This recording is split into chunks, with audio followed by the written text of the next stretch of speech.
Hello everybody and welcome to my channel. If you're new here, my name is Diamond and I post about books. As you can already tell by today's title and the intro over this, today we are going to be talking about books that me personally I will probably never read. Now this is by means no hate to anybody who has read them, who likes them, who wants to read them, none at all. It's just me personally, I personally probably will never read, and then I'm going to explain why. Okay, I don't mean this to be rude, controversial, or anything like that. I'm simply just stating, me personally, I will probably never read them and never pick them up. I don't know why I bought them, or I did buy them and I thought I was going to read them, but then they sat on my shelf for too long and I just haven't picked them up. I have a whole list of books that I have written down on here that I do not own, but I've seen people talk about, and it's just like, I probably also will never read them. But I'm going to go through the books that I have here and talk about all the books that I personally will probably not be reading. Okay, I'm gonna start with this stack first. I feel like that will be probably the best. First, we have The Great Gatsby. Now, after putting this on the list, I kind of actually want to read it. It's not even that long. I personally just don't think I would understand any of it. I've tried to read a bunch of classic books in my time, in my lifetime, in my reading time, and I simply just don't ever understand anything. But I have seen the movie or clips of the movie. I want to like it and I want to understand it. Like, the FOMO is getting to me, if that makes sense. I want to understand what this is about and I want to be included in everybody talking about it, but me personally, I just don't think I'm smart enough to understand it, which that is okay. We all have our faults and we can admit that. I'm admitting that I just don't think my brain is that smart to read it, which is fine. But it is still on the maybe. Next, we have The Secret History. Again, this was when I was going on my I want to read all the classics books. Yeah, like I said with Great Gatsby, I read a couple pages of this and I did not understand what was going on at all. Maybe for a video, if y'all would like, I can read a bunch of classics and try to see if I understand them. But personally, at the moment, I read a couple pages of this and I didn't understand anything that I read. So I don't want to make myself feel dumb. Okay, next we have The Pride and Prejudice, another classic. I actually kind of want to read this because I've seen clips of the movies and I want to be included. Again, the FOMO getting to me. I want to understand everything that happens in said book, but again, I just personally don't think I'm smart enough to read it, which is fine. That's okay. We can all admit our faults, but I want to understand it, but I don't want to understand it in the sense that, like, I don't think I can. Not that I don't want to, I just don't think I can, which is probably not like the best mindset to have, like, at all. Okay, next we have A Little Life. I picked this up a while ago when I first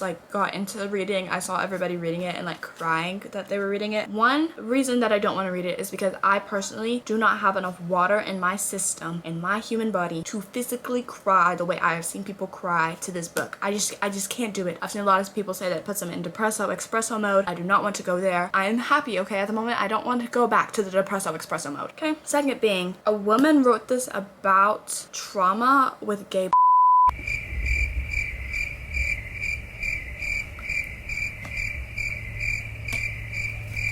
So why is a woman writing about the trauma of that? I don't know, because what do you know about two guys like that? I don't know, but that's just what I've seen people review it, and I've seen a lot of people talk about it, so I feel like I know enough about it actually to go read it, but I just don't want to read it because physically everything that mentally could actually possibly happen to a person happens to the main character, and I just don't. Not rocking with it. Next we have The Christmas Tree Farm by Laura Gilmore. Laura Gilmore? I don't know. I picked this up after I read The Pumpkin Spice Cafe because I really liked The Pumpkin Spice Cafe. It was really good. I enjoyed it. I had a fun time. I read it in my 24-hour readathon. I made it this far into the book.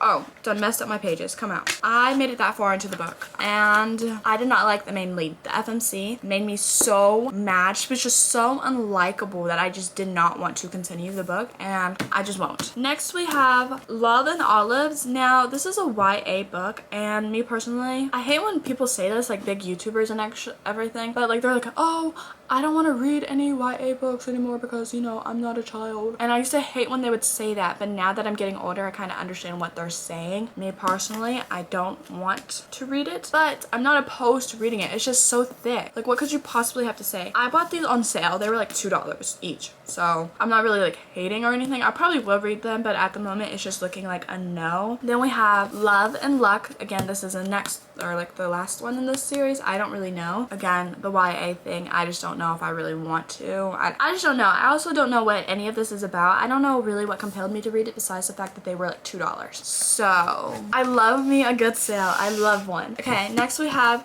You've Reached Sam. I low-key kind of want to read this so I can understand. Again, the FOMO is getting to me. I've seen a bunch of people review it and say that they liked it. I've seen a lot of mixed reviews actually on it, and I personally just want to read it so I can have my own opinion and form it. But I've also seen people bawl their eyes out, and I just got out of bawling my eyes out stage in life, so I do not want to go back to the bawling my eyes out stage in life, okay? I would prefer to stay happy. Thank you. I just don't want this to make me sad and depresso espresso mode again, so not really rocking with it. Next we have These Violet Delights. Again, I don't really know what compelled me to go pick this up. I think it was on sale for like $5, and like I said, I love me a good bargain deal, so I think that's why I picked it up. I have no idea what this is about, but it sat on my bookshelf for like 2 years, and I just never read it. So if you have read it, let me know. Maybe I will read it. I don't know. Those are all the physical books that I have that I probably will never read that still sit on my bookshelf somewhat. Well, not really. They're in a box on the bottom shelf, but we are going to go through the list, and we are going to cross out everything and go from there. If I can find a pencil.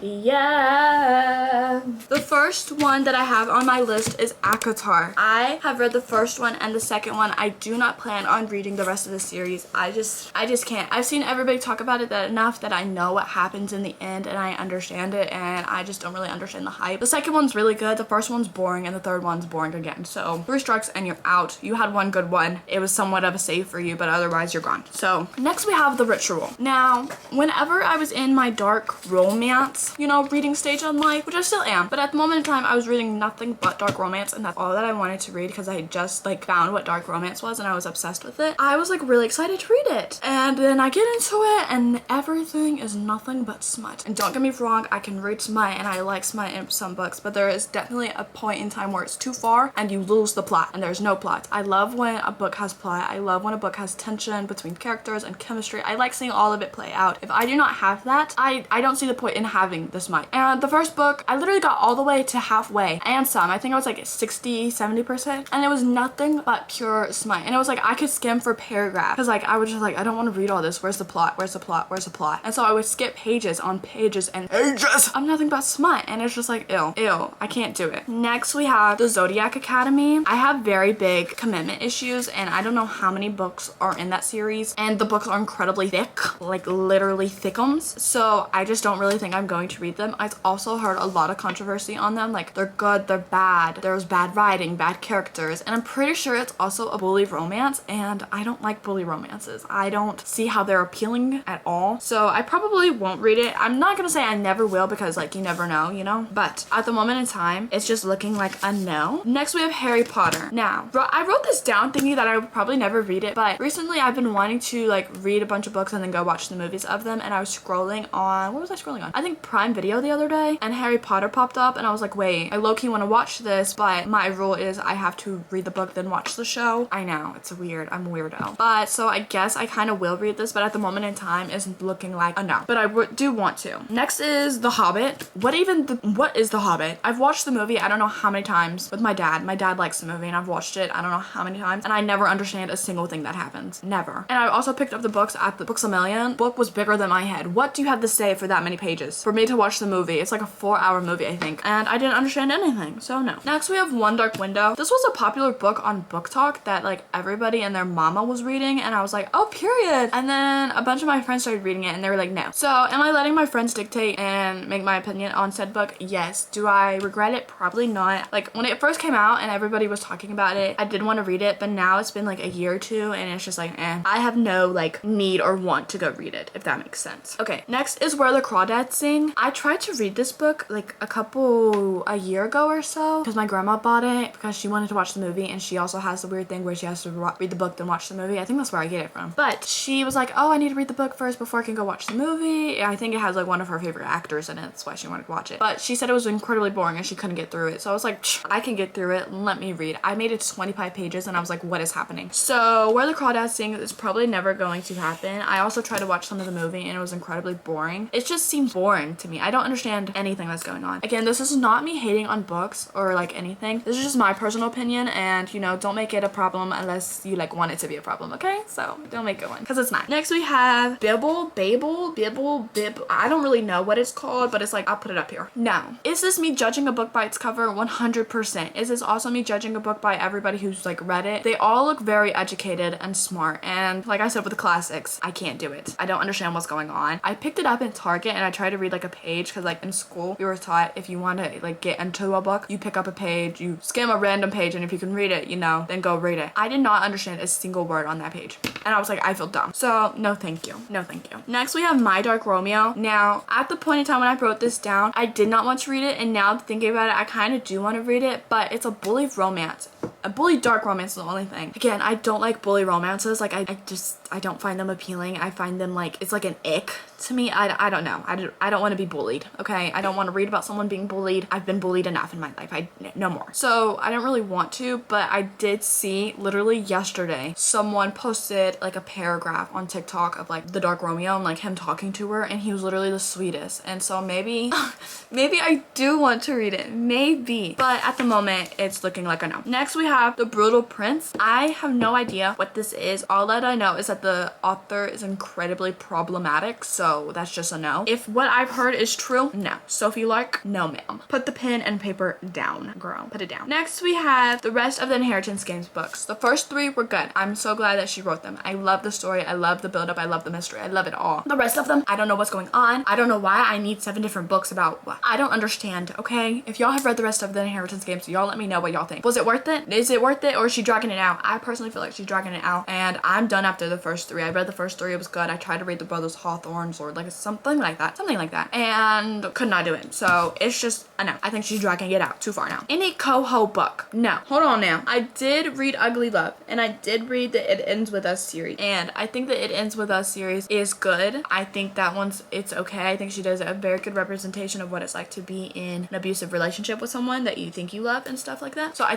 think that was good. I did not care for Ugly Love. I did not like that one. And I also like the fact that she gets a lot of people into reading, and then after they get into reading, they realize that like her books aren't even really like that good. But if you like her, not hating or anything, she's just very problematic, and I don't want someone problematic on my shelf, if that makes sense. I don't know. Or I've just seen a lot of things that she said that I just disagree with, and it's just like, oh girl, again, put the pen and paper down on the desk, turn around and go to timeout. Next we have the Calloway and Addicted series. This is a very big interconnected series, and I have commitment issues, very big commitment issues. I cannot commit to a book series that long, and it terrifies me. So no thank you. I don't know who's who. I don't know how long this series is, and I don't know. So that's just that. Those are all the ones that I have written down, but off the top of my head that I can think of, also the Ice Planet Barbarians. I've seen a bunch of people talk about them, and quite frankly, it kind of is just giving the ritual, just smut. So no thanks. I need my plot. I need my chemistry, my tension, the bickering. I need that before I get the smut part, and then I just need a little bit of it. I don't need the whole book to be smut. That's too much. Let's see what else. Divine Rivals. I read the first one, and I think I got like a good 15% into it, and I just did not care for it. I felt dumb reading it the entire time, and I didn't know what was happening, so that's probably just going to be a no for me. I may go back and try to reread it. Maybe a video of trying to go reread my DNFs or something like that to see if they're truly DNFs. So y'all let me know if y'all would like to see that video. But at the moment, it's just I felt dumb reading it, and why would I want to read something that I'm trying to do for fun and feel dumb? That makes no sense. Also, Percy Jackson.